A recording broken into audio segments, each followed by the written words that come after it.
Gabe, what a tremendous series of articles that you have written. Thank you for being on the program.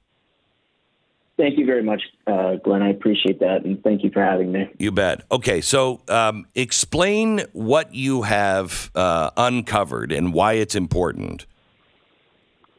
We essentially unpacked in a multi-part series that we are still working on about how essentially these organizations, particularly we highlighted a group called the Global Disinformation Index, and these organizations are feeding secret blacklists to advertising companies with the intent of shutting down and defunding disfavored speech, in this case, certainly conservative media. And so we actually learned that the Washington Examiner, among other outlets, is on this blacklist, and that this process is playing a very major role in how media outlets are gaining access to advertising dollars. The second part of our series, sort of the most important part of this, I think, is that the United States government has funded the disinformation tracking organization that is, as we said, openly taking steps to defund and deplatform disfavored speech, certainly raising First Amendment issues. Okay, well, hang on just a sec. First, Global Disinformation Index sounds very official. Who is this group? Yes. So the Global Disinformation Index is a British organization that is two affiliated American nonprofit organizations that have both been reaping hundreds of thousands of dollars kind of as this disinformation tracking space accelerates. And so Global Disinformation Index, they compile a secret dynamic exclusion list, essentially a blacklist. And this list compiles groups that they determine to be peddling alleged disinformation. So this organization has said publicly that the outlets that it deems the riskiest are outlets like the American Spectator, the American Conservative, the Daily Wire, the Blaze, Newsmax, and several other outlets. And so their blacklist separately is something that they provide to advertising companies like the Microsoft-owned Xandr in order for those advertising companies to have insight into the outlets that they should allegedly deplatform and defund. And what gives these people the expertise to make that determination? Great question. That's obviously a question on a lot of people's minds, certainly, Glenn. These organizations are heavily staffed with and they're oversaw by people, university professors, writers, and journalists. One individual on the board of the Global Disinformation Index is Ann Applebaum, a left-leaning journalist who notably discredited the Hunter Biden laptop story. Other individuals are involved with groups like the Pew Research Center, the Open Society Foundation, and NVIDIA, notably. Yeah.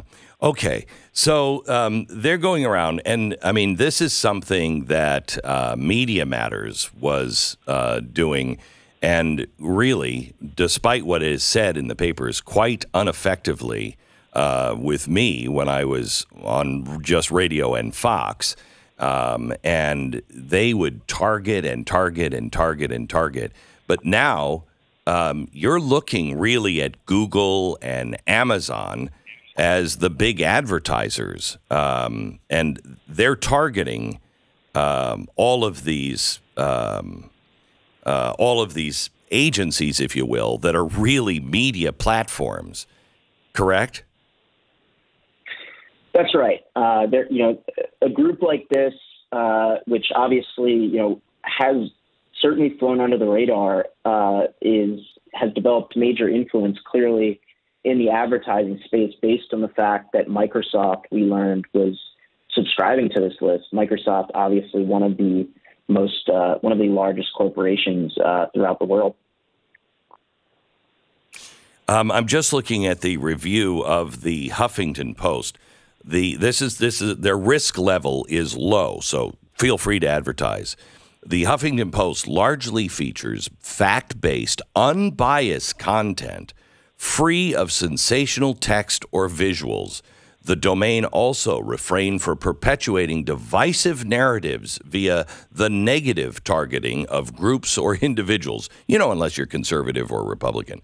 The outlet scores for the operations pillar indicators are imperfect, but it is better than most. Wow. So that's good. Yeah, and what I would like to flag, Glenn, is that the organizations, the news outlets that the Global Disinformation Index ranks as the 10 least riskiest, they all skew to the left, notably, except the Wall Street Journal, but notably they flag Huffington Post, now HuffPost, and BuzzFeed News as allegedly the 10 riskiest outlets. As your listeners may remember, these are two media outlets that heavily peddled the Steele dossier that intended to link Donald Trump to Russia. They also peddled the false notion that the Hunter Biden laptop story was Russian disinformation. These are two very problematic, legitimate disinformation campaigns that seeped into the American consciousness. Well, and I don't think people understand. The Wall Street Journal is actually used to be, I don't know if it is anymore, it used to be more liberal in its news pages than the New York Times. But because of the editorial section being so conservative, it just kind of got this rap that it wasn't. But it's a very liberal newspaper when it comes to the news. Mm-hmm. Yeah, I mean, and what we tried to highlight again is the fact that the 10 allegedly least risky outlets, that certainly is problematic given the stories that they've promoted in the past. Whereas when you look at the outlets labeled the riskiest, outlets essentially like the Washington Examiner or the Blaze, these are outlets that actually were right on this material first. The Washington Examiner verified the contents of the Hunter Biden laptop, and so did several other outlets long before legacy media actually took an honest attempt to take a look at that information. It's funny because I don't see any.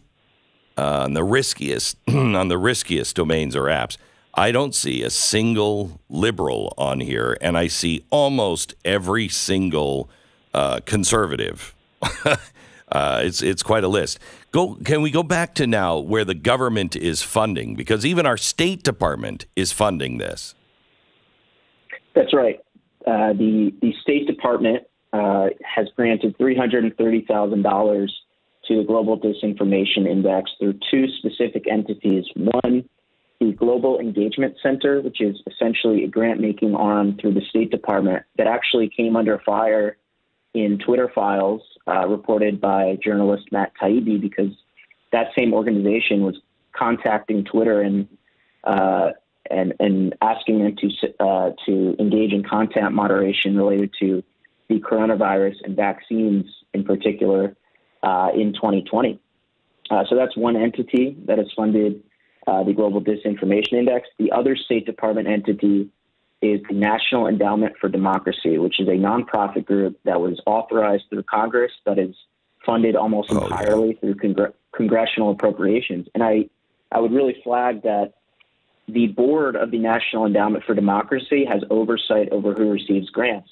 And their Congresswoman Elise Stefanik, a Republican, a staunch Trump advocate, and aligned with former President Donald Trump, she sits on the board of that organization.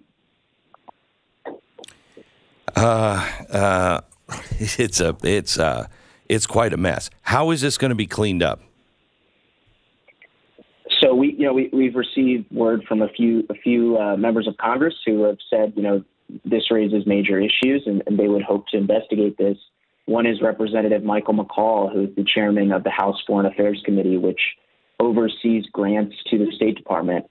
Another is Representative Jim Banks of Indiana, who has been a staunch advocate for First Amendment and anti-censorship operations. But certainly, a lot of Americans are hoping that members of Congress can take adequate steps to investigate this situation, in particular because this really feeds into a lot that was revealed with the Twitter files between public and private partnerships. And I think that does raise a lot of concerns with American voters. Gabe, I thank you for exposing this and all the work you guys do at the Examiner. You're a really reputable site, and you do a lot of great work. So thank you. Thanks for bringing this to our attention. You bet. Bye-bye. If you enjoyed this video, hit like and subscribe to our channel so you'll be sure to see similar videos from BlazeTV with the added bonus of signaling YouTube that your voice and opinion still matters. And if you're looking for more great conservative content, check out one of the 2 videos suggested here.